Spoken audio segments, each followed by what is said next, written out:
Hey there, readers. So today I'm going to be reading to you our two texts for our reading pre assessment all about Ellis Island. So I gave you some background information about Ellis Island. And so right now I'm going to share with you the two texts that you're going to be reading to answer the four questions for your pre assessment. So the first text I'm going to read is A New Start. So go ahead and listen carefully and follow along with me. All right. So text note one, A New Start. Each year, many people come to New York City. They come to visit museums, to study at famous colleges, to enjoy art and music. But from 1892 to 1954, millions of people came for a different reason. They came to start a new life in America. Ellis Island is a small island in the New York harbor. It was set up by the country's main immigration station. For those 60 years, nearly every immigrant coming to America had to pass through Ellis Island. Most people came to America on a ship, and that journey was long and difficult. But once people arrived at Ellis Island, their journeys were not over. The immigrants had to pass inspections before they were allowed to enter America. The inspections started as soon as they started climbing the stairs to the room where the inspections were held. A doctor stood at the top of the stairs, watched people to see if they were showing any signs of trouble walking up the stairs. When it was time for a person's full medical examination, nicknamed the 6-second inspection, they were examined by a doctor to make sure that they were healthy. Inspectors wrote chalk letters on the people's lapels. So lapels kind of like their collar of their shirt. Wrote chalk letters on people's lapels to show trouble. L stood for lameness, which meant they couldn't walk well. E was for eyesight, if they couldn't see well. People who were marked were sent for more inspections, and if they were sick, they were sent to the Ellis Island Hospital.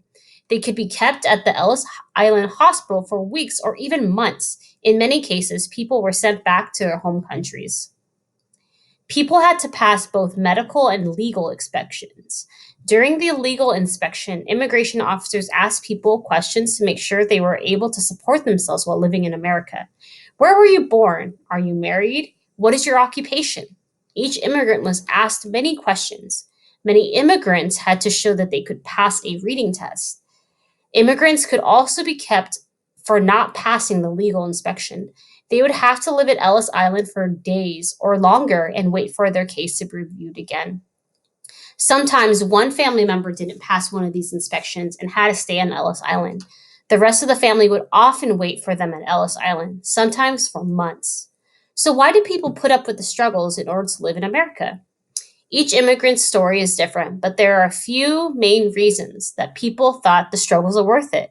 People came for a better life, for safety, and for freedom. Many immigrants from countries like Ireland, Italy, Greece came to America hoping for a better life.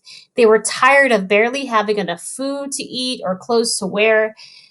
In many countries, people were told that in America, the streets were paved with gold. Of course, the streets in America weren't really made of gold. What this meant was that in America, there were jobs. America was a place where people could have a better life. Immigrants who came from countries that is now called Turkey came to America in order to be safe. Some were in danger of being jailed or killed for speaking out against their government. Many Turkish people came so that they wouldn't be forced to join the military in Turkey.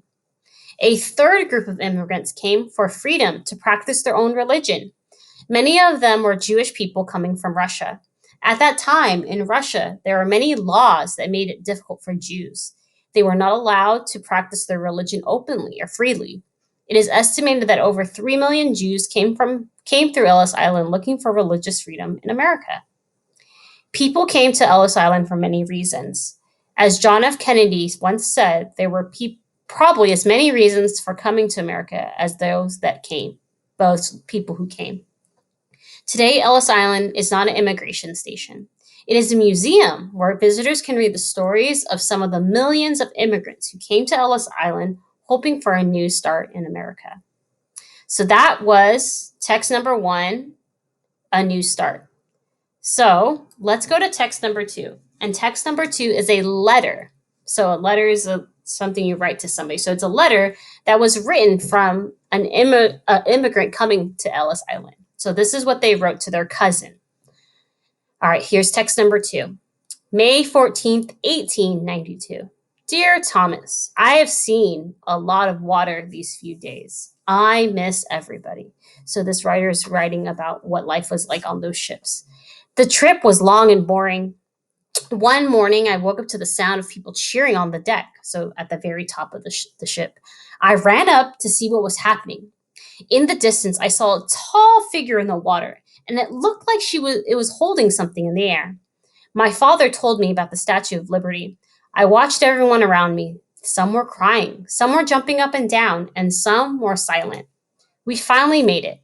I'd heard from other passengers that we had to go through a place called Ellis Island before we could enter America. Ellis Island had tall red brick buildings, and it looked like a castle and a prison.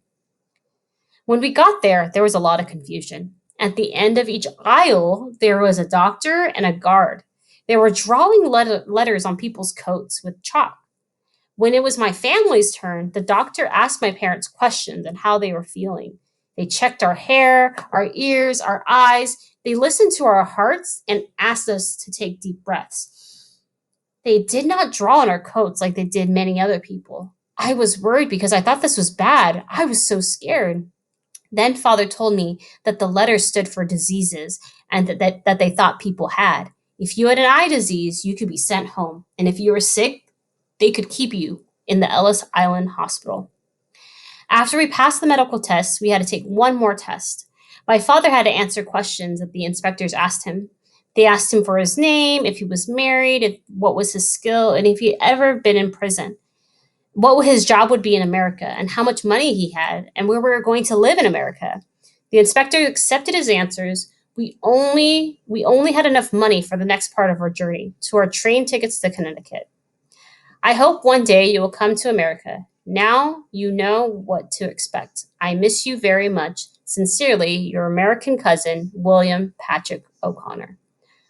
All right, readers. So I just read you the 2 texts for the pre assessment. If you need to go back and reread or re listen, go back and replay this video.